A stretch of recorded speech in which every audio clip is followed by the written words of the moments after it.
Chào mừng các bạn đã đến với review 3D hay. Ở cuối tập trước, sau khi Độc Cô Bại Thiên nhờ tiền bối của mình trợ giúp thì hắn cũng đánh lại được đòn tấn công của lão đầu Lạc Thiên Cung rồi lặn xuống nước biến mất ngay lập tức. Mặc dù Độc Cô Bại Thiên được sự trợ giúp của tiền bối mình, nhưng dưới hàn công thâm hậu của lão tổ kia thì cũng đã bị nội thương khá nặng và phải hóa thành ngọc thạch để phong tỏa khí mạch. Sau đó có một đám binh lính có Lý Phóng dẫn đầu đi ngang qua thì thấy được khối băng đó, hắn nói, không lẽ đây chính là Bạch Ngọc Hàn Băng trong truyền thuyết có thể trị hết bệnh cho nghĩa vụ của ta, thật tốt quá. Ngay lập tức hắn liền ôm khối băng ấy lên và mang về.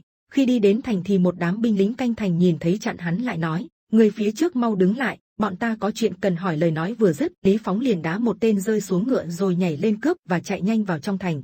Vừa tới trước cửa hắn liền nhảy xuống, ôm Bạch Ngọc Hàn Băng vào và la lớn, không ai được cản trở ta, ta là Lý Phóng, ta tới cứu nghĩa phụ đây. Đám người trong viện thấy Lý Phóng ôm trong người một khối ngọc thạch lớn đều cảm thấy chấn kinh, còn hắn vẫn tiếp tục nói, chư vị, thật xin lỗi, ta cần phải cứu nghĩa phụ ta, xin mọi người bỏ qua cho. Sau đó Lý Phóng liền mở cửa phòng tiến vào trong thì thấy hai tên hộ vệ đứng chặn lại, to gan, ngươi là người nào? Lúc này, trong phòng chỉ thấy một lão nhân nằm trên giường bệnh và một mỹ nữ ngồi ghế bên cạnh chính là Liễu Như Yên, đã đến Lý phủ được 2 ngày.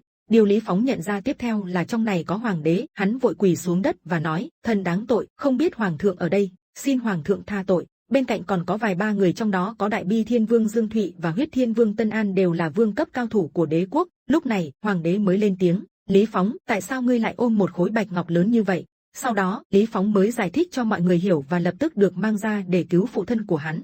Lúc này, hoàng thượng mới hỏi tiếp, Lý Phóng, ngươi tìm được Bạch Ngọc Hàn Băng ở nơi nào vậy? Nghe được lời này, hắn mới đáp lại rằng, thần tìm thấy ở bên đường. Thấy thế, hoàng thượng mới thốt lên một câu, xem ra ông trời muốn cứu lão tướng quân, chứ nếu không thì sao lại có chuyện kỳ lạ như vậy. Và Liễu Như Yến cũng lên tiếng, đúng là ông trời phù hộ cho Thanh Phong đế quốc ta, khiến cho Thanh Phong đế quốc sẽ vĩnh viễn trường tồn. Sau đó Lý Phóng liền ra ngoài để 3 vị vương cấp cao thủ có thể tiến hành trị thương cho phụ thân hắn. Trong phòng lúc này, từng tia bạch quang phát ra từ Bạch Ngọc Hàn Băng không ngừng bị Lý Lâm hấp thu.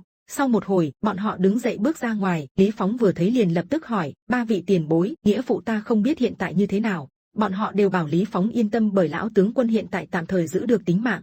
Dương Thụy lúc này nói, ngày mai, 3 người bọn ta sẽ vận công trị thương lần nữa, vết thương của ông ấy đã thuyên giảm. Bất quá tuổi của lão tướng quân đã cao, hơn nữa nhiều năm qua đã kích phát tiềm năng trong cơ thể. Vì vậy dù thuyên giảm thì chỉ sợ còn được 1 năm. Nhưng mấy ngày sau, bất tử ma công trong người Độc Cô Bại Thiên không ngừng vận chuyển, thiên địa tinh khí không ngừng từ hàn băng tiến vào trong cơ thể hắn. Điều đó khiến cả khối băng cũng bắt đầu nứt ra. Đúng lúc này Liễu Như Yên định ghé thăm Lý Lâm, nàng bước vào thấy được kinh ngạc vô cùng. Không những thế, nàng ta kinh hãi hơn khi khối băng lớn vỡ còn có một người bên trong đi ra với thân hình cao lớn, không ai khác là Độc Cô Bại Thiên. Hắn vừa mở mắt ra đã lên tiếng, cô là ai, đây là nơi nào? Đến đây là hết tập 9 Bất Tử Bất Diệt. Xin chào và hẹn gặp lại các bạn ở những video tiếp theo.